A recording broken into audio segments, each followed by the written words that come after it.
Welcome back, everyone. Today we are going to answer a user question and go over how to buy a home under market value in a difficult buying environment. One of my first jobs after getting my MBA in finance was in the US mortgage industry, and there are some pretty basic things that you can do as a first-time homebuyer to save yourself some money.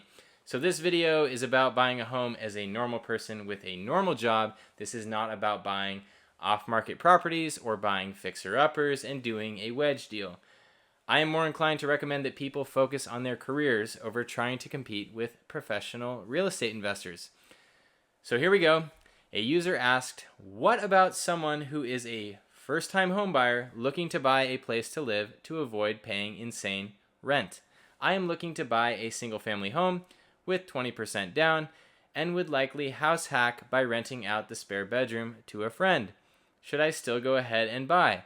I'm 31, I have about $100K in stocks and about $55K in liquid cash at the moment, and would be buying a $280K home, $300K max. So right away, you need more cash.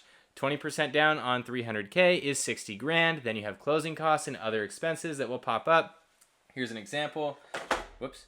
This tenant of mine burned out their furnace board, and they have a Nest thermostat. Housing is a constant thing, constant maintenance nightmare. Now, another important point with your cash, you need to make sure that you replenish your emergency fund. I like to have at least a year's worth of expenses in cash. So, first, a warning on house hacking. I house hacked in college, and these YouTubers make it sound sexy, and it just is not. And it makes financial sense on paper, but the opportunity cost of the time involved was not worth it. Also, you need to screen all your tenants with a credit check and criminal history check, even your friends. So that's my warning. But you want to buy anyways. You didn't listen to me. You want to buy anyways.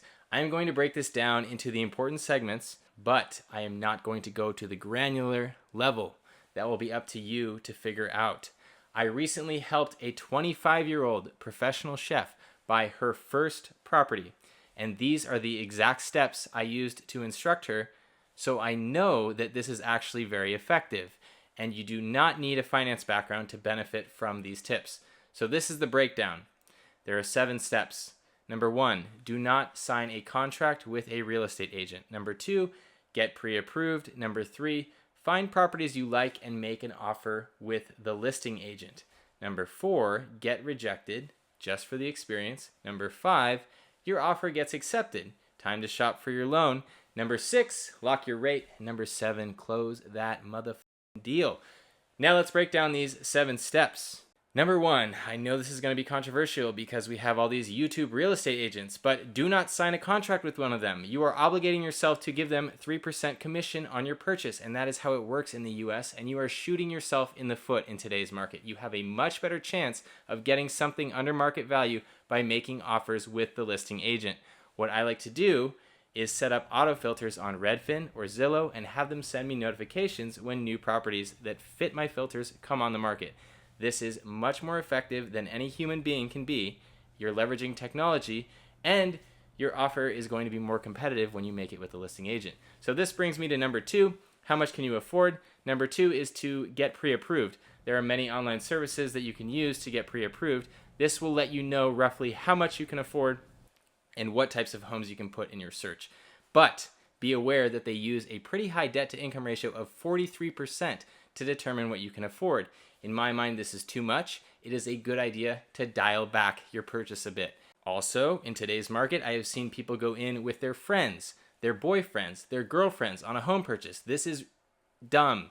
Obviously, terrible idea, but people are doing it. My friends have asked about teaming up with me on business deals, and my answer is always a resounding hell no. Step 3, when you find a home you like, call the listing agent to get a feel for it. Ask if there are multiple offers on the property already, and if there are, it is best to not compete. What is happening right now is that homes are getting bid up so high that sometimes the buyer is unable to perform and the house comes back on the market. The seller got too greedy, and then the buyer couldn't perform. This is a great opportunity for you because by this time, the other buyers have mentally moved on, and this may be your opportunity to get in under market. So let me give you an example. Recently, when I helped a 25-year-old first-time homebuyer navigate this process, a home fell through at an offer of $515,000. So I told her to come in and offer $480,000 to the listing agent and not a penny more. The listing agent would get double commission on the deal and might be inclined to make it happen. At first, the listing agent laughed and said, "You won't find anything under $500,000 in this neighborhood." And then 1 week later, she called back and said, "Hey, would you do $495,000?" And what's important to learn here is that real estate agents are just as uncertain about this market as you are, and you can take advantage of that. Now, going on to number 4, get used to getting rejected. It's the same thing that you'll have when trying to get a job, when dating people, all of that crap in life. You will get rejected. You need to develop thick skin. Don't allow yourself to get emotional over a home because you will probably end up paying too much money. Eventually, you will get your offer accepted. The language that worked in the case of the 25-year-old getting her low offer accepted was to remind the listing agent that they were getting double commission and they could split it with their seller however they wanted. So this worked for her and she got an offer accepted. And so now it was time for her to shop for her loan. Now this is very important and a lot of people overlook this. Just because you got your pre-approval with a certain lender does not mean you need to use them. So this girl had an offer of $490,000 accepted. The first quote that she got in her pre-approval from Better Mortgage was 3.25%. But I told her to call a bunch of other lenders and tell them that she had an accepted offer and was now simply looking for the best deal on a home loan. She got her home loan down to a 2.75% interest rate, and the difference between a 3.25% interest rate and a 2.75% interest rate was $1,592 per month versus $1,697 per month. So just by picking up the phone, she saved herself $105 per month on her loan.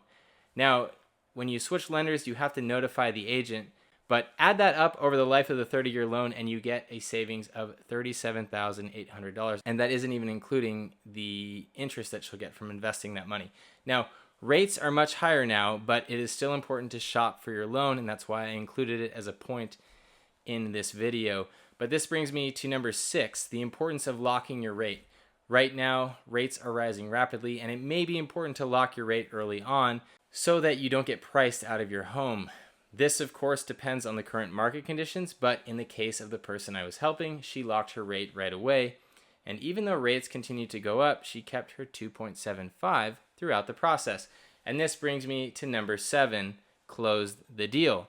This is the scary part where you wire in the money and finalize the home purchase. There is a lot of paperwork involved in this process, and if you made it this far, you can pretty much relax knowing that the process is nearly over. Obviously, there are more details to it than that, but this video would be very long if I went over every single detail. So the final numbers for the person I was helping were a $490,000 purchase price, which included all the appliances.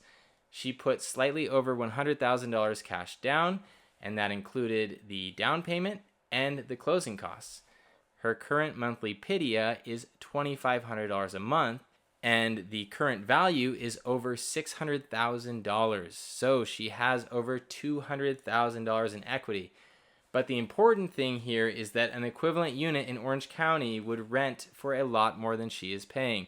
So overall, she is doing well with her first property. It has a low monthly payment, so she can focus on her career as a professional chef. That is it. If you have any questions, feel free to ask in the comment section below. As always, thank you for watching, and make sure that you enjoy your car.